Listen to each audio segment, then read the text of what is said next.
Hello friends, आप सभी का स्वागत है हमारे यूट्यूब चैनल विजार्ड क्लासेस पर। तो दोस्तों, ये जो क्लास है बीपीएससी टीचर के एग्ज़ाम में जो ज्योग्राफी के क्वेश्चन पूछे गए थे, चाहे पीआरटी हो, पीजीटी हो, टीजीटी हो, ज्योग्राफी के जो भी क्वेश्चंस पूछे गए हैं जीके जीएस में, वो सारे क्वेश्चंस को लेकर के आए हैं हम इस सेशन में। चलिए तो स्टार्ट करते हैं। पहला क्वेश्चन है, किस देश के साथ जो है भारत की सबसे लंबी अंतर्राष्ट्रीय सीमा है। ठीक है, किस देश के साथ जो है भारत की सबसे लंबी अंतर्राष्ट्रीय सीमा है, तो ये हो जाएगा बांग्लादेश। ये हो जाएगा बांग्लादेश। बांग्लादेश के साथ जो है भारत की सबसे लंबी अंतर्राष्ट्रीय सीमा है। भारतीय मानक समय किस रेखांश पर अपनाया जाता है। Eight which longitude is Indian standard time adapted, तो ये हो जाएगा 82.5 डिग्री पूर्व, यानी 82.5 डिग्री पूर्व पे जो है भारतीय मानक समय रेखांश जो है अपनाया जाता है। ठीक है, भारतीय उपमहाद्वीप मूलतः किस भूखंड का भाग है। द इंडियन सब continent was originally A part of which land mass, तो ये हो जाएगा गोंडवाना लैंड। भारतीय उपमहाद्वीप जो है मूलतः गोंडवाना लैंड का भाग था। दक्षिण प्रायद्वीपीय उच्च भूमि किसका भाग है। The southern peninsular highlands are a part of, तो ये हो जाएगा गोंडवाना लैंड। दक्षिण प्रायद्वीपीय उच्च भूमि जो है गोंडवाना लैंड का भाग है। पृथ्वी से सूर्य की दूरी कितनी है, तो 93 मिलियन मील है। पृथ्वी से सूर्य की दूरी जो है 93 मिलियन मील है। कौन सा नगर जो है कर्क रेखा के उत्तर में अवस्थित है, तो ये हो जाएगा आइजॉल। कर्क रेखा के उत्तर में जो है आइजॉल अवस्थित है। भारत का सबसे शुष्क स्थान कौन सा है, तो जैसलमेर। भारत का सबसे शुष्क स्थान यानी कि ड्राइएस्ट पैलेस कौन सा है, तो जैसलमेर है। कर्क रेखा द्वारा सर्वाधिक क्षेत्र आच्छादित है। The maximum area covered by the tropic of cancer is, तो ये हो जाएगा मालवा का पठार। कर्क रेखा द्वारा जो सर्वाधिक क्षेत्र आच्छादित है वो हो जाएगा मालवा का पठार। उत्तराखंड का कौन सा जिला जो है तिब्बत सीमा पर स्थित नहीं है, तो ये हो जाएगा अल्मोड़ा। कर्क रेखा और भारतीय मानक समय रेखा किस पठार पर एक दूसरे को काटती है, तो बघेलखंड। कर्क रेखा और भारतीय मानक समय रेखा जो है बघेलखंड के पठार पर जो है एक दूसरे को काटती है। भारत के कुल भूमि क्षेत्र में पर्वतों का हिस्सा कितना है, तो 30% है। भारत के कुल भूमि क्षेत्र में पर्वतों का हिस्सा कितना है, तो 30% है।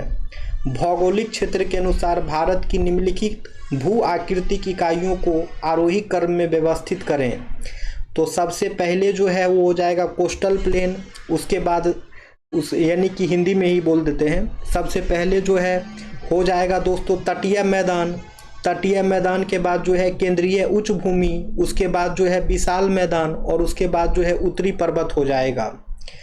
अब है केंद्रीय उच्च भूमि के बारे में निम्नलिखित में से कौन सा कथन सही है, तो ये हो जाएगा यह अरावली पर्वतमाला से घिरा हुआ है, इसका पश्चिमी भाग मालवा पठार है। ये दोनों जो है सही है। भारत की सर्वोच्च पर्वत चोटी कौन सी है, तो ये हो जाएगा गॉडविन अस्टीन। केटू गॉडविन अस्टीन जो है जो है भारत की सर्वोच्च पर्वत चोटी है। भारत में पूर्वी घाट की सबसे ऊंची चोटी कौन सी है, तो महेंद्रगिरी। भारत में पूर्वी घाट की सबसे ऊंची चोटी कौन सी है, तो महेंद्रगिरी हो जाएगी। Arrange the following Himalayan ranges from north to south, निम्नलिखित हिमालय पर्वतमालाओं को जो है उत्तर से दक्षिण की ओर व्यवस्थित करना है। तो सबसे पहले जो है काराकोरम, फिर लद्दाख, फिर जॉन्सकर, फिर पीर पंजाल। हिमालय पर्वतमाला का दक्षिण से उत्तर की ओर निम्नलिखित में से कौन सा अनुक्रम सही है, तो पीर पंजाल, जॉन्सकर, लद्दाख, काराकोरम। मालनाड क्षेत्र का संबंध निम्नलिखित में से भारत के किस पठार से है? तो ये हो जाएगा कर्नाटक का पठार। मालनाड क्षेत्र का संबंध जो है निम्नलिखित में से भारत के किस पठार से है? तो कर्नाटक का पठार। सतलज और काली नदी के बीच स्थित हिमालय को क्या कहा जाता है? तो इसे जो है कुमाऊं हिमालय कहा जाता है। सतलज और काली नदी के बीच स्थित हिमालय के भाग को जो है कुमाऊं हिमालय कहा जाता है। गंगा नदी के दक्षिणी किनारे से मिलने वाली सबसे बड़ी सहायक नदी कौन सी है? तो सोन नदी है। गंगा नदी के दक्षिणी किनारे से मिलने वाली सबसे बड़ी सहायक नदी जो है सोन नदी है। साइलेंट वैली किस राज्य में स्थित है? तो केरल में। साइलेंट वैली किस राज्य में स्थित है? तो केरल में। कारगिल किस नदी के किनारे पर स्थित है? कारगिल किस नदी के किनारे पर स्थित है? तो सुरु नदी। कारगिल किस नदी के किनारे पर स्थित है? तो सुरु नदी। किस नदी के किनारे को पश्चिम बंगाल सरकार टी पार्क के रूप में विकसित करने की योजना है? तो हुगली नदी। किस नदी के किनारे को पश्चिम बंगाल सरकार टी पार्क के रूप में विकसित करने की योजना है? तो हुगली नदी। बालतोरो ग्लेशियर हिमालय की निम्नलिखित में से किस उप पर्वतमाला में स्थित है? तो काराकोरम। बालतोरो ग्लेशियर हिमालय की निम्नलिखित में से किस उप पर्वतमाला में स्थित है? तो काराकोरम। सोन नदी का उत्पत्ति स्थल अमरकंटक कहाँ स्थित है? तो मैकाल श्रेणी में। सोन नदी का उत्पत्ति स्थल अमरकंटक कहाँ स्थित है? तो मैकाल श्रेणी में। गंगा नदी के तट पर स्थित शहर कौन सा है? तो प्रयागराज है। गंगा नदी के तट पर स्थित शहर कौन सा है? तो प्रयागराज है। भारत और नेपाल के बीच सीमा कौन सी नदी बनाती है? तो काली नदी। भारत और नेपाल के बीच सीमा जो है काली नदी बनाती है। गोखुर झीलें पाई जाती है कहाँ पे? तो नदी घाटियाँ में। गोखुर झील जो है नदी घाटियाँ में पाई जाती है। चिनाब नदी सिंधु नदी से कहाँ मिलती है? तो मिथनकोट में। चिनाब नदी जो है सिंधु नदी से कहाँ मिलती है? तो मिथनकोट में। निम्नलिखित नदियों में से किसका सबसे बड़ा जलग्रहण क्षेत्र है? तो पोनानी का। निम्नलिखित नदियों में से किसका सबसे बड़ा जलग्रहण क्षेत्र है? तो पोनानी का। समुद्र तल से कोसी मैदान की औसत ऊंचाई कितनी है? तो 30 मीटर। समुद्र तल से कोसी मैदान की औसत ऊंचाई कितनी है? तो 30 मीटर। गंडक नदी का दूसरा नाम क्या है? तो नारायणी। गंडक नदी का दूसरा नाम क्या है? नारायणी। सुवर्णरेखा नदी निम्नलिखित में से किस गांव के पास से निकलती है? तो नगरी। सुवर्णरेखा नदी निम्नलिखित में से किस गांव के पास से निकलती है? तो नगरी। लीखापानी हिमनद भारत के निम्नलिखित में से किस राज्य में स्थित है? तो अरुणाचल प्रदेश। लीखापानी हिमनद जो है भारत के अरुणाचल प्रदेश राज्य में स्थित है। निम्नलिखित में से कौन सी सहायक नदी जो है ब्रह्मपुत्र से उत्तर दिशा से नहीं मिलती है? तो उपरोक्त में से कोई नहीं। बाढ़ को रोकने के लिए सबसे उत्तम विधि कौन सा है? तो वन रोपण यानी कि एफॉरेस्टेशन। बाढ़ को रोकने के लिए सबसे उत्तम विधि जो है वन रोपण है यानी कि एफॉरेस्टेशन है। प्रति व्यक्ति जल उपलब्धता के मामले में विश्व के देशों में भारत का स्थान क्या है? तो 133वां। अक्टूबर और नवंबर के महीनों में कहाँ अधिक वर्षा होती है? तो कोरोमंडल तट पर। अक्टूबर और नवंबर के महीनों में जो है कहाँ अधिक वर्षा होती है? तो कोरोमंडल तट पर। शीत ऋतु में तमिलनाडु के तटीय क्षेत्रों में वर्षा होने का कारण क्या है? तो लौटते हुए दक्षिण पश्चिम मानसून। शीत ऋतु में तमिलनाडु के तटीय क्षेत्रों में वर्षा होने का कारण क्या है? तो लौटते हुए दक्षिण पश्चिम मानसून। भारत में अधिकांश चक्रवात मानसून के मौसम में कहाँ से उत्पन्न होते हैं? तो 10 डिग्री उत्तर और 15 डिग्री उत्तर अक्षांश के मध्य। हैदराबाद में दक्षिण पश्चिम मानसून की वापसी की सामान्य तिथि क्या है? तो 15 अक्टूबर। हैदराबाद में दक्षिण पश्चिम मानसून की वापसी की सामान्य तिथि क्या है? 15 अक्टूबर। तिवार्था के अनुसार भारत की जलवायु किस प्रकार की है? तो उपोष्ण मानसूनी जलवायु। त्रिवार्था के अनुसार भारत की जलवायु किस प्रकार की है? तो उपोष्ण मानसूनी जलवायु। निम्नलिखित में से कौन सी मध्यवर्ती गंगा के मैदानी कृषि जलवायु प्रदेश की विशेषता नहीं है? तो उपरोक्त में से कोई नहीं। जी त्रिवार्था के अनुसार भारत में एम प्रकार की जलवायु का क्षेत्र है तो पश्चिमी घाट। जीटी त्रिवार्था के अनुसार भारत में एम प्रकार की जलवायु का क्षेत्र है पश्चिमी घाट। भारत के किस राज्य में सर्वाधिक सागवान के जंगल पाए जाते हैं? तो मध्य प्रदेश। भारत के किस राज्य में सर्वाधिक सागवान के जंगल पाए जाते हैं? मध्य प्रदेश। गंगा डेल्टा के सदाबहार वन क्षेत्र को क्या कहते हैं? तो सुंदरबन। गंगा डेल्टा के सदाबहार वन क्षेत्र को क्या कहते हैं? सुंदरबन। कांटेदार जंगल कहाँ नहीं पाए जाते हैं? तो तमिलनाडु में। कांटेदार जंगल कहाँ नहीं पाए जाते हैं? तो तमिलनाडु में। भारत के किस क्षेत्र में उष्णकटिबंधीय वर्षा वन पाए जाते हैं? तो उत्तर पूर्वी भारत में। भारत के किस क्षेत्र में उष्णकटिबंधीय वर्षा वन पाए जाते हैं? तो उत्तर पूर्वी भारत में। भारत के निम्नलिखित तटों में से कौन सा हिंसक उष्णकटिबंधीय चक्रवातों से सबसे अधिक प्रभावित होता है? भारत के निम्नलिखित तटों में से कौन सा हिंसक उष्णकटिबंधीय चक्रवातों से सबसे अधिक प्रभावित होता है? Which of the following coast of India is most affected by violent tropical cyclones? तो ये हो जाएगा कोरोमंडल तट।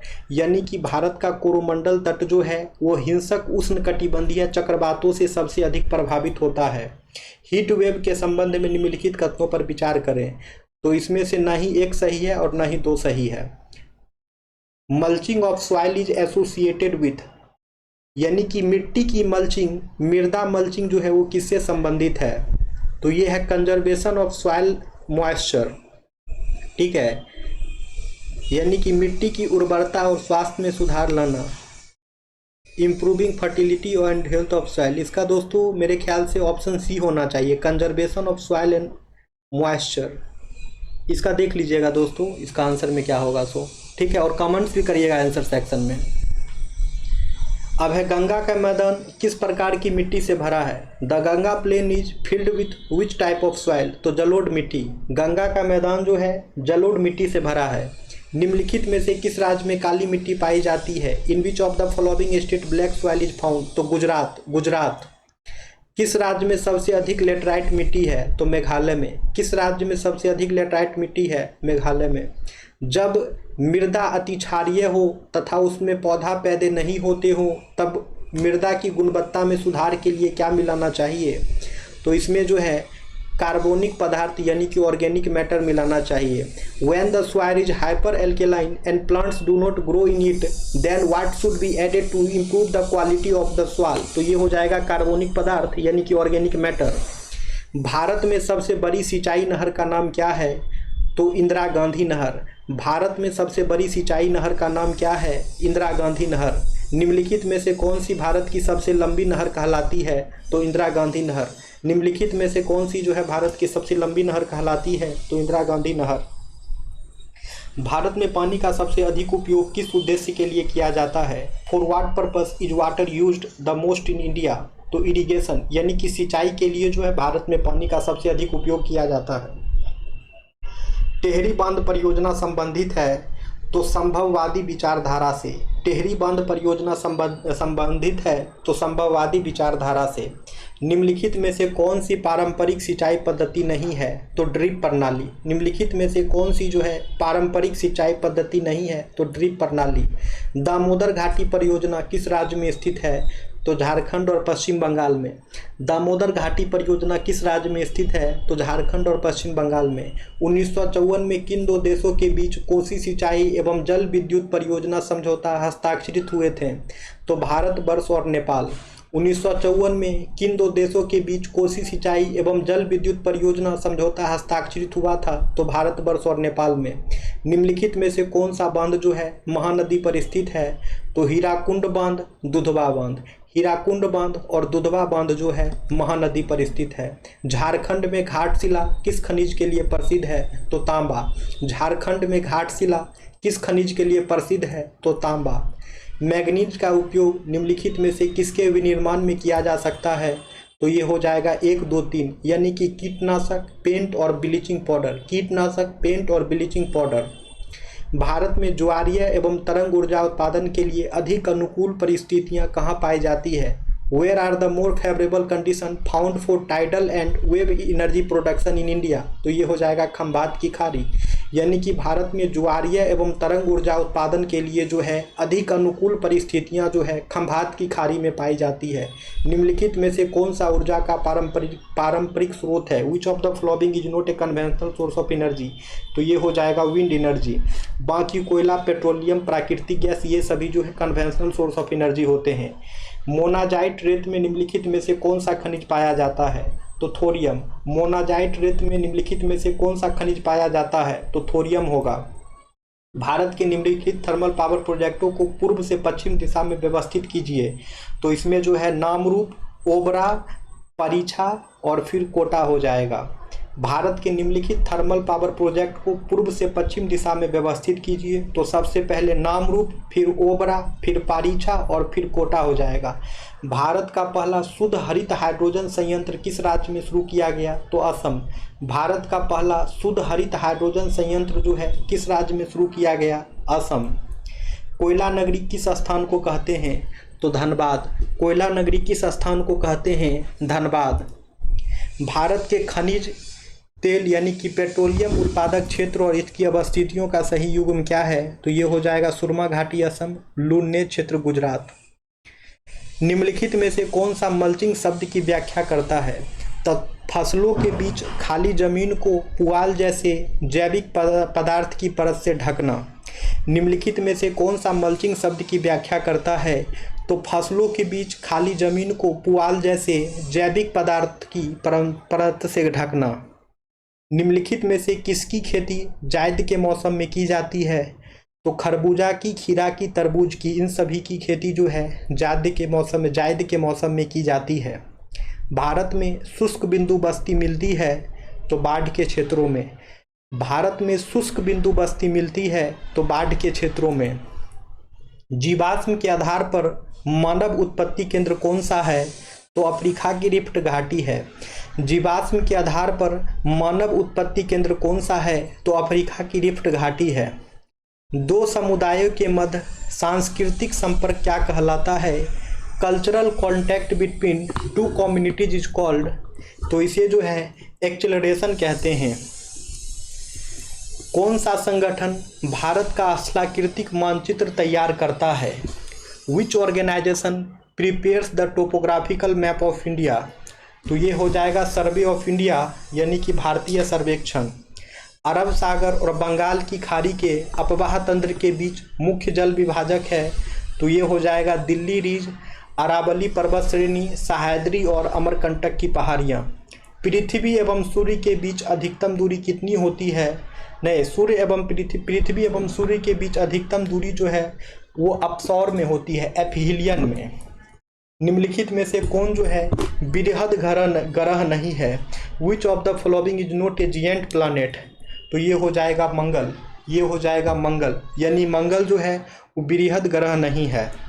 चंद्रमा से सदृश दिखाई देने वाला ग्रह है कौन सा? तो ये जो है Mercury. The planet which looks similar to the moon is Mercury. चंद्रमा से सदृश दिखाई देने वाला ग्रह जो है मरकरी है, यानी कि बुध है। सूर्य एक कैसा तारा है? तो सूर्य एक पीला तारा है। सूर्य एक पीला तारा है। ब्रह्मांड में पल्सर क्या है? ब्रह्मांड में पल्सर क्या है? What are pulsars in the universe? तो ये हो जाएगा घूमते हुए न्यूट्रॉन तारे। घूमते हुए न्यूट्रॉन तारे। ब्रह्मांड में पल्सर जो है घूमते हुए न्यूट्रॉन तारे हैं। आकार और माप में समानता के कारण किस ग्रह को पृथ्वी का जुड़वा ग्रह माना जाता है? तो ये हो जाएगा शुक्र। ये हो जाएगा शुक्र। भारतीय मानक समय ग्रीनविच माध्य समय से कितना आगे है? तो 5 घंटा 30 मिनट। 5 घंटा 30 मिनट। पृथ्वी का ध्रुवीय व्यास उसके विषुवतीय व्यास से कितना कम है? तो 43 किलोमीटर। 1 डिग्री के अंतराल पर खींचे गए ग्लोब पर कितने अक्षांश हैं? तो 179। 90 डिग्री पूर्वी देशांतर पर स्थित थिम्पू भूटान का स्थानीय समय क्या है? जबकि ग्रीनविच 0 डिग्री पर समय दोपहर 12 बजे हैं, तो ये जो है शाम के 6 बजेंगे। यदि ग्रीनविच में दोपहर 12 बजे हैं तो 30 डिग्री पूर्व में क्या समय होगा? तो दोपहर के 2 बजेंगे। तेहरान किस पर्वत पर स्थित है? तो जाग्रोस पे।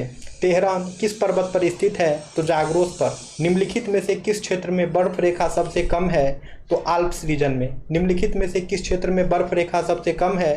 तो आल्प्स रीजन में। जिन चट्टानों में जीवाश्म होते हैं उन्हें क्या कहा जाता है? तो उन्हें जो है अवसाती चट्टानें यानी कि सेडिमेंट्री रॉक कहा जाता है। पर्वत शिखर पर मिलने वाली चट्टानी सतह क्या कहलाती है? तो ये जो है फेल्सेनमीर कहलाती है। सहारा रेगिस्तान किस प्रकार का रेगिस्तान है? तो गर्म रेगिस्तान है। निम्नलिखित में से कौन सा एक भूकंप गंभीर और विध्वंसकारी है? तो भ्रंश मूलक भूकंप यानी कि फॉल्ट अर्थक्वेक जो है एक गंभीर और विध्वंसकारी भूकंप है। ज्वालामुखी क्रिया की अंतिम प्रतीक क्या है? तो इसका अंतिम प्रतीक जो है धुआरे यानी कि बातीमुख है। टफ किससे संबंधित है? तो ज्वालामुखी राख से। भ्रंश स्कार्प होता है विवर्तनिक। भूकंप की तीव्रता का मापन किस मशीन द्वारा किया जाता है? विच machine measures the intensity of an earthquake? तो ये हो जाएगा सिस्मोग्राफ। रिक्टर स्केल से किसका मापन किया जाता है? What is measured by Richter scale? तो ये हो जाएगा भूकंप की तीव्रता यानी कि इंटेंसिटी ऑफ अर्थक्वेक। निम्नलिखित में से कौन सा देश जो है अमेजन नदी बेसिन का एक हिस्सा है? Which of the following countries is a part of the Amazon river basin? तो ये हो जाएगा वेनेजुएला। अल नीनो धारा कहाँ बहती है? तो प्रशांत महासागर में। अल नीनो धारा कहाँ बहती है? तो प्रशांत महासागर में। पनामा नहर किसे जोड़ती है? तो प्रशांत महासागर और अटलांटिक महासागर को। पनामा नहर किसे जोड़ती है? तो प्रशांत महासागर और अटलांटिक महासागर को। वायुमंडल अपनी अधिकतम ऊर्जा प्राप्त करती है। The atmosphere receives its maximum energy from दीर्घ पार्थिव विकिरण तरंगों से, from long terrestrial radiation wave. वायुमंडल में ऑक्सीजन का बृहद एवं उच्च स्रोत क्या है? What is the largest and highest source of oxygen in the atmosphere? तो ये हो जाएगा समुद्री पौधों के प्रकाश संश्लेषण से। वायु में ऑक्सीजन का प्रतिशत कितना है? What is the percentage of oxygen in the air? 21%। वायुमंडल की किस परत का तापमान सबसे कम होता है? Which layer of atmosphere has the lowest temperature? तो मिसोस्फेयर यानी कि मध्य मंडल। निम्नलिखित में से कौन सा विकल्प जो है पृथ्वी की सतह से शुरू होकर वायुमंडल की परतों का सही क्रम है? Which of the following option is the correct order of layer of atmosphere starting from earth surface? तो ये हो जाएगा ट्रोपोस्फेयर, स्ट्रेटोस्फेयर, मिसोस्फेयर, थर्मोस्फेयर यानी कि क्षोभ मंडल, समताप मंडल, मध्य मंडल, ताप मंडल। क्षोभ मंडल, समताप मंडल, मध्य मंडल और फिर ताप मंडल। निम्नलिखित में से कौन सी भूमध्य सागर से भारत के उत्तर पश्चिमी भाग की ओर बहती है? तो ये हो जाएगा पश्चिमी विक्षोभ। Which of the following current blows from the Mediterranean sea toward the north western part of India? तो ये हो जाएगा पश्चिमी विक्षोभ यानी कि वेस्टर्न डिस्टर्बेंसेस। शीतकाल में उत्तर पश्चिम भारत में सक्रिय रहने वाली पश्चिम विक्षोभ का उत्पत्ति स्थल है? तो ये हो जाएगा पश्चिमी एशिया का भूमध्य सागरीय तटीय क्षेत्र। ठीक है। What is the place of origin of western disturbances which remain active in north west in India during winter? तो ये हो जाएगा पश्चिमी एशिया का भूमध्य सागरीय तटीय क्षेत्र। छितरे हुए वृक्षों वाले घास के मैदान क्या कहलाते हैं? तो सवाना कहलाते हैं। Grassland with scattered trees are called savanna. निम्नलिखित में से कौन सा बायोम जो है चैपरल के नाम से जाना जाता है? तो ये हो जाएगा भूमध्य सागरीय झाड़ी वन। भूमध्य सागरीय झाड़ी वन जो है चैपरल के नाम से जाना जाता है। जब बहता पानी चिकनी मिट्टी को काटता है और गहरे चैनल बनाता है तो गली कटाव यानी कि गली इरोजन होता है। निछालन किस प्रकार की प्रक्रिया है? What type of process is leaching? तो ये हो जाएगा जिसके द्वारा मिट्टी में मौजूद क्षार नमक घुलता है और निष्कासित होता है, उसे ही जो है निछालन प्रक्रिया कहते हैं। निम्नलिखित में से कौन ऊर्जा का नवीनकरणीय स्रोत है? Which of the following is a renewable source of energy? तो ये हो जाएगा सौर ऊर्जा। बायोगैस का प्रमुख घटक कौन सा है? What is the major component of biogas? तो ये हो जाएगा मीथेन। ये हो जाएगा मीथेन। निम्नलिखित में से कौन सा ऊर्जा का गैर पारंपरिक स्रोत है? Which of the following is a non conventional source of energy? तो ये हो जाएगा बायोगैस। विश्व में बक्साइट का सबसे बड़ा उत्पादक देश कौन सा है? Which is the largest producer of bauxite in the world? तो ये हो जाएगा ऑस्ट्रेलिया। ये हो जाएगा ऑस्ट्रेलिया। जीवाश्म ईंधन निम्नलिखित में से किस प्रकार के संसाधनों के उदाहरण हैं? Fossil fuels are example of which of the following types of resources? तो ये हो जाएगा नॉन रिन्यूएबल। महासागरीय भूपरपट्टी के मुख्य खनिज घटक क्या है?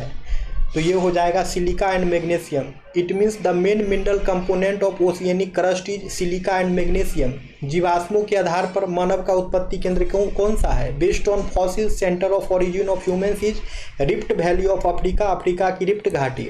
जनसंख्या घटने से मानव भूमि अनुपात क्या होता है? तो बढ़ता है। With population decreasing man land ratio increases. सुनहरा रेशा से क्या अभिप्राय है? कॉटन। सुनहरा रेशा से क्या अभिप्राय है? तो कॉटन। बलूचिस्तान में चालवासी का तंबू क्या कहलाता है? तो कीजसी। In Baluchistan the nomads tent is called कीजसी। स्टेगलेक्टाइट और स्टेगलेग्माइट स्ट्रक्चर जो है किसके द्वारा निर्मित होता है? तो हवा द्वारा। 3 दिवसीय थंडिंग युक्त महोत्सव किस देश में मनाया जाता है? तो म्यांमार में। बलूचिस्तान में चालवासी का तंबू क्या कहलाता है? तो कीजसी। भारत के उत्तर पूर्वी राज्यों में किसमें जनजातीय जनसंख्या का सर्वाधिक संकेंद्रण है? तो मिजोरम। जनसंख्या परिवर्तन के 3 मुख्य कारक कौन से हैं? Which are the 3 main factors that cause population change? तो ये हो जाएगा जन्म, मृत्यु और प्रवास। Birth, death and migration. कुल जनसंख्या और कुल क्षेत्रफल का अनुपात क्या होता है? Ratio of total population of to total area is called. तो इसे जो है लिंग अनुपात यानी कि सेक्स रेशियो कहते हैं। ग्लोबल जेंडर गैप इंडेक्स किसके द्वारा प्रकाशित किया जाता है? तो ये हो जाएगा world economic forum. World economic forum विश्व आर्थिक मंच के द्वारा जो है ग्लोबल जेंडर गैप इंडेक्स जो है प्रकाशित किया जाता है। निम्नलिखित में से किस राज्य में नगरीकरण सर्वाधिक है? तो ये हो जाएगा गोवा। ये हो जाएगा गोवा, यानी कि गोवा स्टेट के पास जो है हाईएस्ट अर्बनाइजेशन है। एक खाद्य श्रृंखला में कौन से पोषक स्तर का ऊर्जा स्तर सबसे अधिक है? तो ये हो जाएगा प्रोड्यूसर। ये हो जाएगा प्रोड्यूसर यानी कि उत्पादक। विच of the following constitute A food chain? निम्नलिखित में से कौन जो है खाद्य श्रृंखला का गठन करता है? तो घास, हिरन, शेर। घास, हिरन, शेर। एसपीएम का उपयोग वायु गुणवत्ता का नजर रखने और वायु प्रदूषण को नियंत्रित करने के लिए किया जाता है। यहाँ एसपीएम का मतलब क्या है? तो suspended particulate matter. Silent valley राष्ट्रीय उद्यान भारत के किस राज्य केंद्र शासित प्रदेश में स्थित है? तो केरल में। अम्लीय वर्षा के लिए जिम्मेदार प्रदूषक कौन है? तो SO2। अम्लीय वर्षा के लिए जिम्मेदार प्रदूषक कौन सा है? तो SO2। राष्ट्रीय उद्यान में किसे संरक्षण दिया जाता है? In national park protection is given to the whole ecosystem. संपूर्ण पारिस्थितिकी तंत्र को। CFC chlorofluorocarbon are mainly responsible for. तो क्लोरोफ्लोरोकार्बन जो है मुख्य रूप से किसके लिए जिम्मेदार है? तो ओजोन डिप्लेशन के लिए। ओजोन छिद्र अधिक स्पष्ट कहाँ दिखाई देते हैं? तो पोल पर यानी कि ध्रुव पर। इंपीरियल फॉरेस्ट इंस्टीट्यूट की स्थापना कहाँ की गई थी? तो देहरादून में। निम्नलिखित प्रदूषकों में से कौन सा एक द्वितीय प्रदूषक है? तो ये हो जाएगा ओजोन। ओजोन जो है सेकेंडरी पॉल्यूटेंट है। भारतीय सर्वेक्षण विभाग की स्थापना कब की गई थी? Indian survey department established in 1767।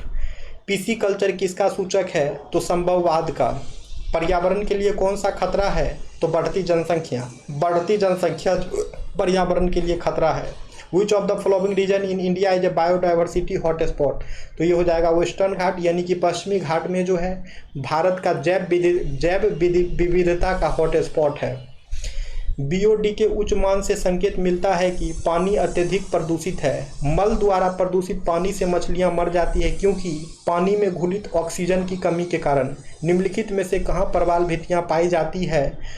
तो अंडमान और निकोबार द्वीप में, कच्छ की खाड़ी में और मन्नार की खाड़ी में। प्राकृतिक संसाधनों के संरक्षण के लिए अफ्रीकी सम्मेलन किस वर्ष आयोजित किया गया था? 1968 में। भारत में घड़ियाल प्रजनन केंद्र कहाँ स्थापित किया गया है? तो मुरैना मध्य प्रदेश में। ऑटोमोबाइल निकास का सबसे विषैला धातु प्रदूषक निम्नलिखित में से कौन सा है? तो सीसा है। मानव गतिविधियों के कारण पर्यावरण में प्रतिकूल परिवर्तन कहलाता है पारिस्थितिकी क्षरण। एक सींग वाला राइनो गेंडा किस राज्य में पाया जाता है? तो असम में।